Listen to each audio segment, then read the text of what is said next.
Saludos.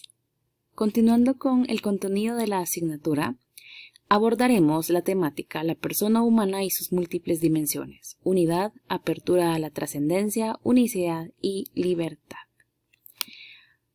Esto significa que vamos a tener en consideración algunos de los conocimientos ya abordados en la asignatura de desarrollo personal en cuanto a reconocer, a recordar que la persona no solamente es intelecto, no solamente es cuerpo, parte material, sino que es alma, afectos, inteligencia, libertad, relaciones sociales, etc. Asociándolo con lo que propone la doctrina social de la Iglesia, podríamos empezar diciendo que ¿qué otro acto necesitaríamos nosotros para reconocer que tenemos un valor incalculable? ¿Ya? Es decir, si el propio Hijo de Dios, desde la tradición cristiana, se encarna y se hace uno de nosotros. Por lo tanto, no reconocer la dignidad de cada persona atenta contra esa encarnación, contra ese misterio de que Cristo se hizo uno de nosotros. También, por ejemplo, reconocer la dignidad de cada persona puede potenciar el desarrollo social. Y otra afirmación que se contiene acá es que no existe un sexo mejor ni más importante que el otro. Ambos sexos, hombre y mujer, se complementan, ambos tienen la misma dignidad. Solamente recordar, o vamos a abordar aquí brevemente, los tipos de dignidad que cada uno de nosotros poseemos. Primero, la dignidad ontológica, que es el valor intrínseco que cada persona tiene únicamente por el hecho de ser persona, y es una dignidad que nadie puede perder. Mientras que la dignidad moral, acá esta hace referencia al uso de nuestra libertad, ya sea que la empleemos para bien o para mal, y esta sí se puede perder. Por lo tanto, por ejemplo, una persona que a lo mejor ha cometido un delito muy atroz, muy grave, pierde su dignidad moral, mas no pierde su dignidad ontológica. Así pues, la palabra persona a lo mejor sea la palabra más bonita y más formal y más decorosa con la que se puedan referir a la humanidad o nos podamos referir a la humanidad. Acá vamos a tener en cuenta que desde la tradición cristiana, hombre y mujer hemos sido creados a imagen y semejanza de Dios. No somos algo, no somos un objeto, somos un alguien llenos de misterio y, como dice acá, incomparablemente valiosos. También, pues recordemos que en la Sagrada Escritura, específicamente en el libro del Génesis, se describe, ¿no?, que Dios crea por último, después de todo lo demás, al ser humano como para ponerlo al frente de esta creación, para saber administrarla y para hacerla crecer. Pero como dice acá, básicamente, o dentro de ese mismo relato podemos ver tanto este aspecto fenomenal, grandioso de este poder que se le confiere al ser humano, pero casi que inmediatamente se ve el tema de la falla, del pecado, de la caída. Recordemos que desde la tradición cristiana también se le llama pecado a cualquier falta contra la ley de Dios. Y claro, cada uno a lo mejor conoce cuáles son esos 10 mandamientos que se encierran en el amor a Dios y al prójimo. Eso desde la vida personal. Sin embargo, también podríamos estar hablando de pecados o faltas sociales. En inicio, reconocer que el pecado o una falta contra la ley de Dios casi siempre es un acto muy consciente e intencionado, es decir, sabemos lo que hacemos y posteriormente actuamos en consecuencia, aun a sabiendas de que a lo mejor eso que se va a realizar no es correcto. Pero hay una serie de fallas o pecados sociales que se le llaman así, puesto que son una agresión directa al prójimo. Por ejemplo, o se puede catalogar como social todo pecado cometido contra la justicia en relaciones entre persona y persona o entre un individuo y otro, entre la persona y una comunidad y entre la comunidad y la persona. Por lo tanto, aquí vamos trascendiendo a faltas que ya no solamente son personales, sino que a lo mejor cada uno de nosotros, pues a nivel social, también estamos contribuyendo en algo negativo, claro está. Y más específicamente se puede hacer alusión a cuáles son las faltas sociales. Se consideran faltas sociales toda falta contra los derechos de la persona, empezando con el más básico, que sería el derecho a la vida, a la integridad física de alguien. También una falta contra la libertad de los demás, la dignidad y el honor del prójimo, el bien común y sus exigencias en todas sus formas. Todos estos ejemplos o principios en inicio se pueden catalogar o clasificar como faltas sociales. Dentro de las dimensiones que se abordan, hablábamos de la unidad. ¿Qué quiere decir esto? Como ya se ha visto en otras asignaturas, el ser humano no solamente es cuerpo o una parte material, sino que también es alma. Ambos, cuerpo y alma, son realidades diferentes, pero no están separadas como tal. Es decir, una a la otra se influyen mutuamente.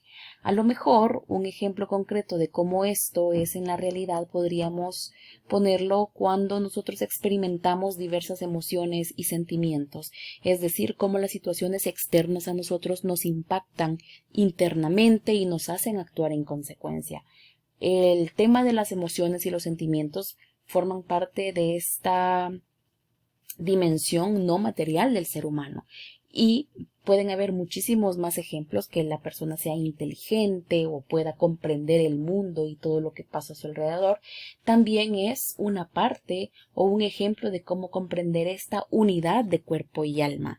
Claro, a lo largo de la historia también han existido diferentes posturas filosóficas donde se le da mayor importancia a una que a otra, pero desde la doctrina social de la Iglesia se entiende o se afirma que el ser humano es una unidad inseparable de cuerpo y alma, salvo hasta el momento que partamos de este mundo. Pero de lo contrario, nuestra vida transcurre en esa interacción de esa unidad. Como segunda dimensión está la trascendencia. Trascender es ir más allá. Por ejemplo, sabemos que nuestra vida por este mundo es finita, es limitada, pero en virtud de ese núcleo espiritual y no corruptible que cada uno de nosotros tenemos, es decir, en virtud del alma que poseemos, podemos trascender. Ese podría ser el ejemplo más inmediato de la trascendencia. Sin embargo, también trascendencia es ir hacia los demás. Por ejemplo, salir de nosotros mismos en cuanto a si una persona o un conjunto de personas nos necesitan, apoyarles, ayudarles. También eso es trascender. Y como dice acá, el ser humano tiene sed de respuestas infinitas y por lo tanto eso también es un signo de la trascendencia de la persona o apertura a la trascendencia. Así que nosotros también nos relacionamos con otros, formamos comunidades y en cierta forma las relaciones con otras personas nos ayudan a nosotros a conocernos mejor. La unicidad de la persona, tercera dimensión. Cada uno de nosotros, lo sabemos, somos únicos. Dentro de las poquísimas generalidades que se pueden hacer en la vida es que cada persona es única e irrepetible. Tiene un conjunto de cualidades, virtudes, habilidades, etcétera, que lo hacen único. Hay un dicho que afirma que Dios, cuando crea, rompe el molde, porque no hace a dos seres humanos, no se crean dos individuos totalmente iguales. Todos tenemos algo que nos caracteriza. Así que eso es una muestra también de cuán grande es la dignidad humana y qué importante también es darle su lugar a cada persona. Y esto, qué bonito fuera a nivel social si en realidad todo esto se reconociera. A lo mejor no habrían tantos problemas sociales como los tenemos si a cada uno se le reconociera en su unicidad, es decir, en su carácter de único y en su dignidad. Una sociedad justa, por lo tanto, debe respetar y promover la dignidad de la persona. Pues sabemos que hay muchos problemas de pobreza, de injusticias, no porque no haya recursos, sino porque sean mal administrados. Allá de eso, reconocer que darle su lugar a la persona, valorarle en su dignidad, significa evitar cualquier forma de explotación, de instrumentalización, es decir, de tratar como objetos a las personas o bajo ninguna circunstancia ni bajo ninguna motivación, porque tal cual dice acá, el ser humano no puede ser un mero medio para alcanzar un fin, sino que el ser humano es un fin en sí mismo, no se le puede utilizar como tal.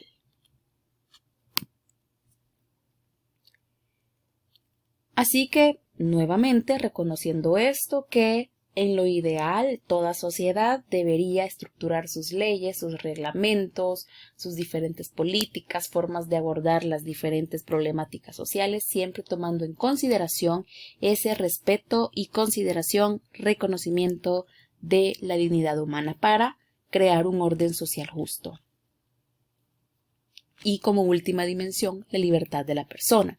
Se puede entender la libertad como esta capacidad natural que todos tenemos para obrar según creamos conveniente. Sin embargo, no solo se trata de obrar y hacer algo desde mi libertad, desde mi voluntad, sino en asumir las consecuencias o los efectos de mis acciones.